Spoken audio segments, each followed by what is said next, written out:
Shalom, selamat pagi untuk kita semua. Kembali kita bertemu dalam Sapa HKBP Kebun Jeruk. Oleh karena itu, biarlah Roh yang mengajari kita. Mari kita berdoa. Damai sejahtera Allah yang melampaui segala akal memelihara hati dan pikiranmu dalam Kristus Yesus Tuhan kita. Amin. Saudara-saudara, renungan di pagi hari ini Kejadian 3 ayat 8. Ketika mereka mendengar bunyi langkah Tuhan Allah yang berjalan-jalan dalam taman itu pada waktu hari sejuk, bersembunyilah manusia dan istrinya itu terhadap Tuhan Allah di antara pohon-pohonan di dalam taman. Saudara-saudara, kalau kita membaca Kejadian pasal 3, tentu menceritakan peristiwa tentang kejatuhan manusia ke dalam dosa. Di dalam Kejadian 3 ini adalah peristiwa yang berisi tentang tragedi, ketidaktaatan, dan ketidaksetiaan serta penghukuman Allah atas dosa. Ada hal yang penting dari peristiwa ini.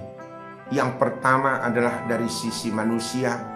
Kita tahu bahwa sekalipun Allah menciptakan manusia sebagai makhluk yang mulia dan memiliki kedekatan hubungan dengan Allah, tetapi pada dasarnya manusia adalah ciptaan yang begitu rentan terhadap dosa dan sangat mudah untuk tergoda.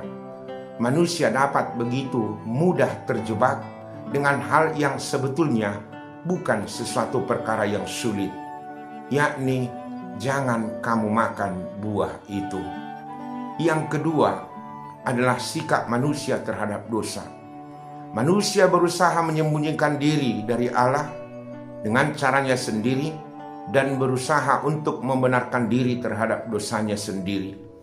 Ini terlihat ketika manusia telah jatuh ke dalam dosa. Ia tidak mengakui dosanya dan malah mencari alasan yang lain untuk menutupi perbuatan jahatnya. Sebenarnya saudara-saudara, ketika kita jatuh ke dalam dosa, Allah menginginkan kita untuk mengakuinya dengan jujur di hadapan Allah. Karena itulah Allah memberikan hukuman sebagai konsekuensi terhadap dosa Adam dan Hawa. Kekudusan dan kemuliaan yang dimiliki oleh Allah tentu dapat membuat Allah begitu saja melupakan manusia dalam dosa. Tetapi Allah tidak pernah melakukan itu, karena ia memahami keberadaan dirinya sebagai pribadi yang adil dan kasih. Itulah sebabnya kisah kejatuhan tidak saja menyiratkan keburukan manusia, penghukuman, tetapi juga tentang keselamatan Allah. Saudara-saudara, apa yang ingin disampaikan oleh firman Allah pagi hari ini? Tuhan tahu bahwa kita rentan kepada dosa. Oleh karena itu, satu kekuatan yang harus kita miliki adalah iman yang sungguh-sungguh kepada Kristus Yesus di dalam rohnya. Yang paling utama, biarlah kita lebih tunduk terhadap firman atau Injil daripada rayuan atau pengajaran lainnya. Sebagaimana yang dikatakan di 1 Korintus 15 ayat 1. Dan sekarang saudara-saudara, aku mau mengingatkan kamu kepada Injil yang aku beritakan kepadamu dan yang kamu terima dan yang di dalamnya kamu teguh berdiri.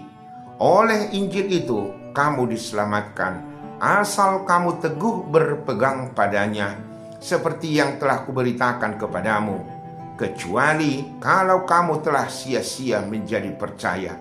Ayat ini mau menekankan, kalau kita mau terhindar dari godaan iblis, maka kita harus lebih tunduk terhadap firman Allah itu sendiri. Namun demikian saudara-saudara, Kejadian 3 ini bukan hanya berita penghukuman, tetapi di ayat-ayat selanjutnya Allah akan menunjukkan kasih-Nya kepada manusia yang berdosa, yakni Allah yang memanggil dan Allah yang mencari. Kita bersyukur bahwa Allah tidak pernah berhenti untuk mengatakan kasih-Nya kepada kita. Semua dibuktikannya sendiri melalui anaknya Yesus Kristus yang datang mencari dan menyelamatkan kita yang telah hilang.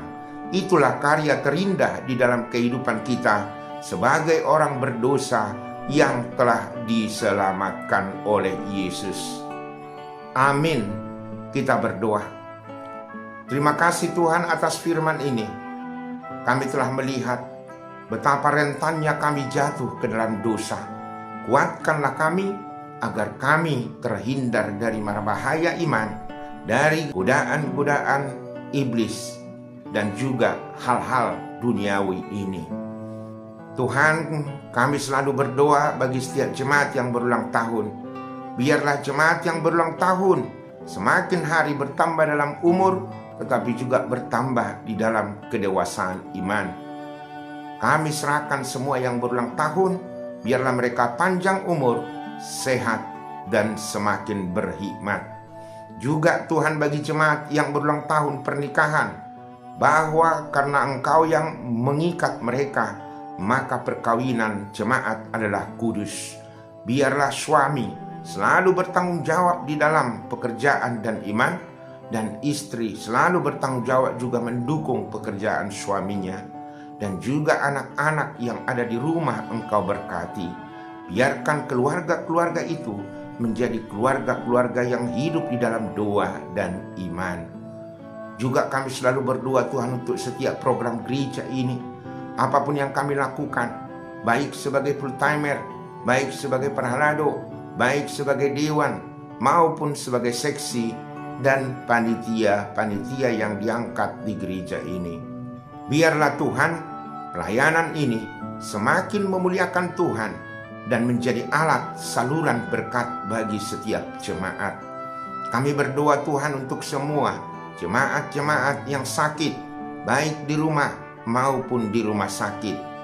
Tuhan yang menjamah, memulihkan, baik melalui dokter, makanan, minuman, juga Engkau pakai untuk mempercepat pemulihan mereka yang sakit saat ini. Dan juga bagi jemaat yang bergumul, Engkau tahu Tuhan apa yang sedang dipergumulkan oleh jemaat-Mu.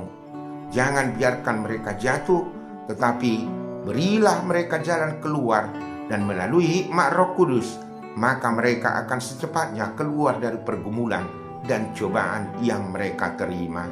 Akhirnya di pagi hari ini, kami sambut di dalam sukacita Engkau yang selalu mendahului kehidupan kami, dan hanya Yesus Kristus sebagai kepala di tengah-tengah hidup kami ini. Amin. Anugerah Yesus Kristus dan kasih setia Allah Bapa dan persekutuan Roh Kudus menyertai saudara-saudara sekalian. Amin.